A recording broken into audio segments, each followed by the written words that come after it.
Well, a sweeping win for the prosecution here. All three of these defendants found guilty on all counts. And the answer to Joe Tamburino's question is that the answer was yes. In every single count, the jury found, for every single defendant, they found that yes, that deprivation of rights contributed to George Floyd's death. What that means is that the sentences here will be much stiffer because they led to George Floyd's death. They could have said that it did not lead to George Floyd's death, when it should have been a much lesser sentence. But this is a sweeping statement against, police actions and the requirement that all police need to be accountable, not only for their own actions, but for the actions of others. I mean, I think this trial really is going to go down really as a landmark in saying that. And there were a lot of people who really wondered, would the two rookies, third and fourth day on the job, J. Alexander King and Thomas Lane, would they get convicted of this? What would anybody have done on their third or fourth day of the job, being told what to do by a 19-year veteran in Derek Chauvin? So this is quite the verdict, and I think a lot of people will find it stunning and surprising. And again, the jury makeup. This is an all-white jury from very conservative areas of the state of Minnesota, but they sent a message here. They said basically, police officers have a job and they have a duty to make sure that all of us are safe when they are in their care, that if you are arrested, you are in their care and you are responsible for them. And that message is loud and clear from this jury. But the answer to Joe's question about all the questions, did this contribute to George Floyd's death, the answer was yes on every count for every defendant. Esme, were the defendants in the courtroom, and did you see a reaction from them, or did they have a reaction at all if they were there?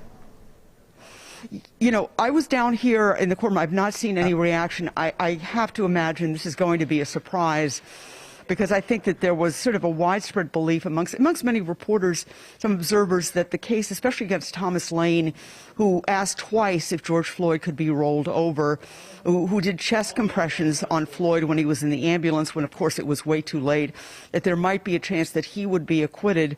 He was not, and his actions were also found to be responsible for the death. And again, basically, I think this is a rewriting of what the police have to do and are required to do.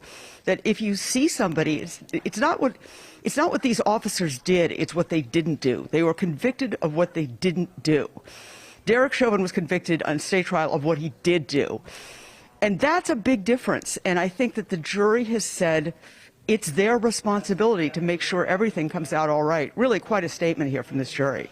Esme, you were talking about the fact that this is kind of a surprising, does part of that go back? I mean, some of the talk I heard was, we saw all, part of the trial was almost like a condemnation of the Minneapolis Police Department's training procedures. You would see all these videos of officers holding people down, knees on necks.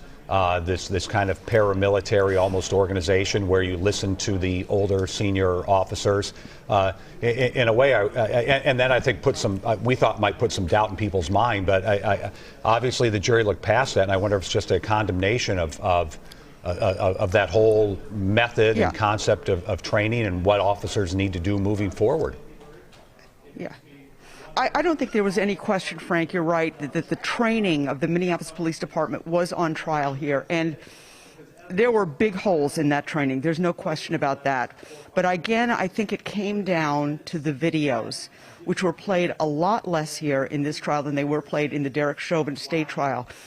And when the first video was played in court, again, it had been 6 months since I had seen it, or 8 months since I'd seen it. It's still as wrenching, it's still as difficult to watch the close-up of a man losing his life and saying repeatedly, I need help, 27 times, help me, I can't breathe. That is pretty chilling stuff, and it's not clear if these jurors had seen the video before, but we know from the Chauvin jury that many of the jurors had not seen very much of these videos at all. And I think it goes back to those videos. You see a man dying who didn't have to die.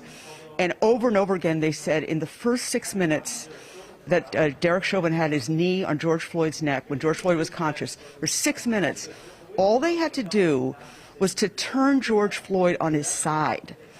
they didn't have to do CPR, didn't have to do anything. They could have just moved him on his side, because apparently when you are lying on the ground, handcuffed with your hands across your back, it is a risk of asphyxia.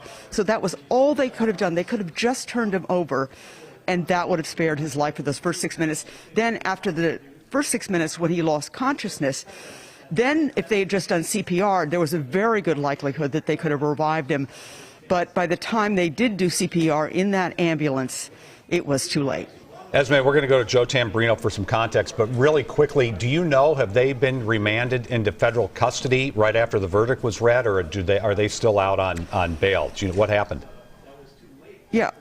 I don't know the answer to that. I will tell you, in most cases, they would. In most cases, they would go directly into custody, convicted of these. These are felonies. These are very serious. And the potential sentence here is life, because these actions, or these inactions, the failure to intervene, the failure to provide medical aid, resulted in the death of George Floyd. That's what this jury found.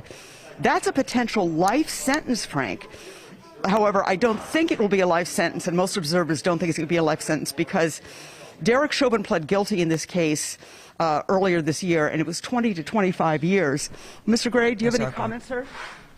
Okay, that was Earl Gray, the attorney for Thomas Lane. He is obviously not accompanied by his client. Mr. Gray obviously not happy with that verdict. I know that he really felt very strongly that this charge should not have even been brought against his client. But I would guess, in most people's cases, if it's the average person, they'd be going to prison or jail right now. Okay, Esme, thanks.